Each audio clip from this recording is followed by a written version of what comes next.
Hi guys, and welcome to my The Greatest Showman painting tutorial. So the first thing I like to do is prime my canvas.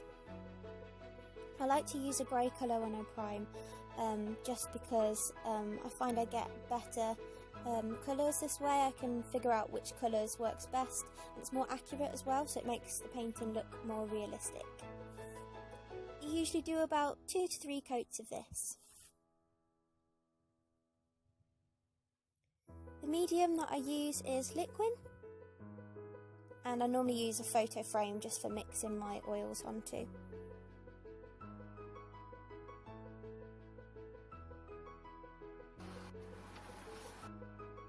So, there's my picture of Hugh Jackman. I just print one off the computer, and that's really good because I can see the shadow throughout the back, and I use this to do a pastel transfer. This helps me to just get the shapes and contours of his face accurate, so it really helps me with my painting.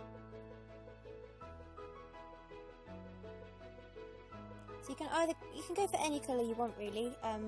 I've decided to go for black today.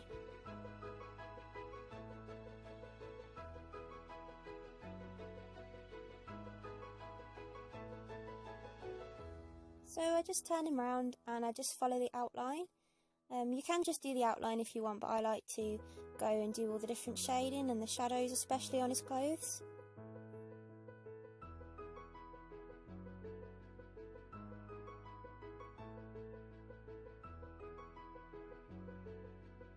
You have to press on quite hard because you won't get the transfer properly onto your canvas, and you have to make sure that the whole picture is covered as well. So the next thing I'll do is I'll get the picture of Hugh Jackman with the pastels on the back, and I'll stick it to my canvas. I like to stick the top of the picture to the canvas, because if the picture moves and you lose your place, then that's really bad. It's really hard to get the picture back to the place that it was before. So I'm just positioning it the way that I like it.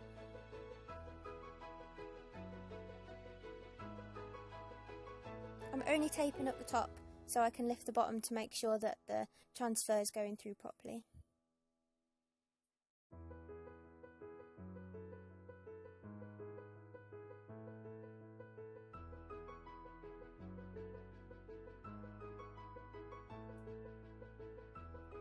I use mechanical pencil because it's quite sharp and you want to get it really accurate and neat too. So you just press the picture down onto the canvas and just start tracing any lines or shadows that you think you'll need in your reference when you start painting.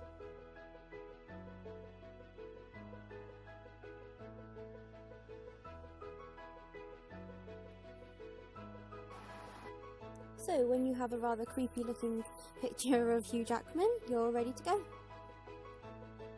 So the colours I use to mix skin tone is black, white, burnt umber, red and ultramarine blue. And then I just put another few colours on the side that I think I might need to. So yeah, I just started painting. It's quite a process where you need to be patient. A lot of the shadowing and lines that make up his face take a lot of precision. I can't show you the whole thing of me doing it because the reference photo was on my phone, so I couldn't film and show you at the same time. So yeah, after a while I got this bit, and then I started working on his hair. The shadow was coming from the left, so it was a lot of darker shading.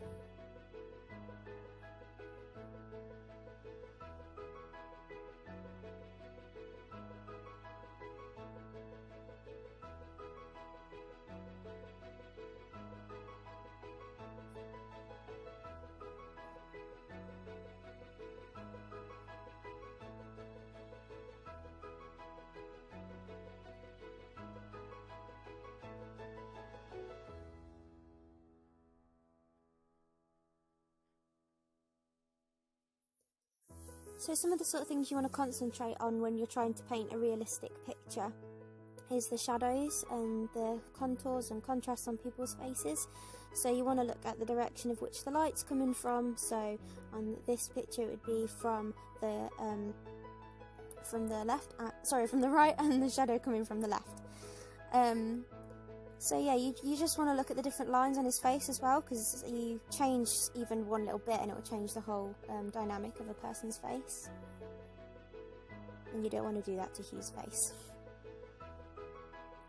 Always follow your reference photo as well, and just draw and paint what you see. Don't try and like make it up or think you should just do like a red coat, because there's loads of different shading, like purples and blues in the coat as well, that make up the 3D effect.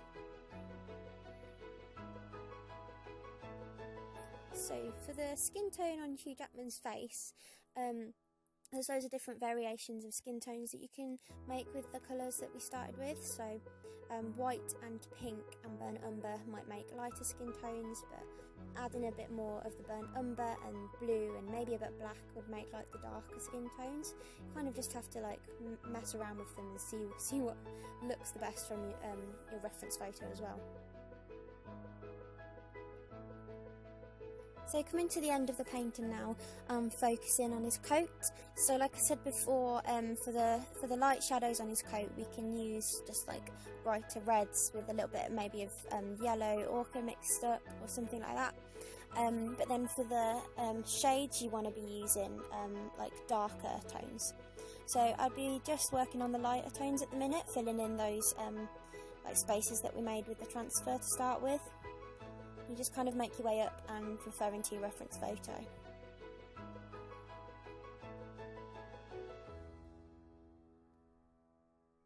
So after you've done your darker shades, I'm just going to go around and fill in the background with some blues from my reference photo.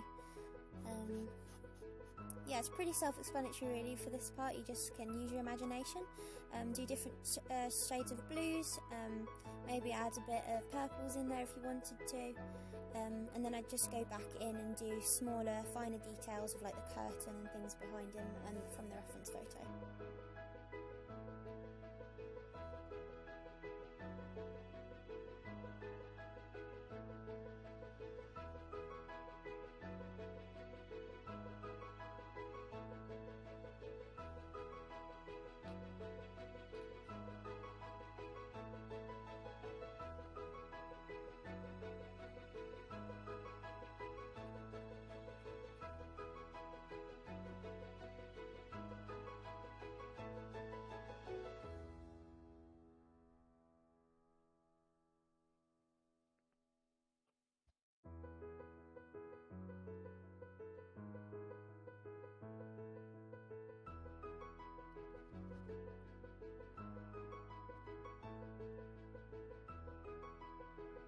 So thanks for watching guys, that's the end of the tutorial. I had so much fun making it, as you can see by this mess. And here it is, here's the finished painting. Hope you guys will be able to follow this tutorial and create something amazing yourselves. Bye for now.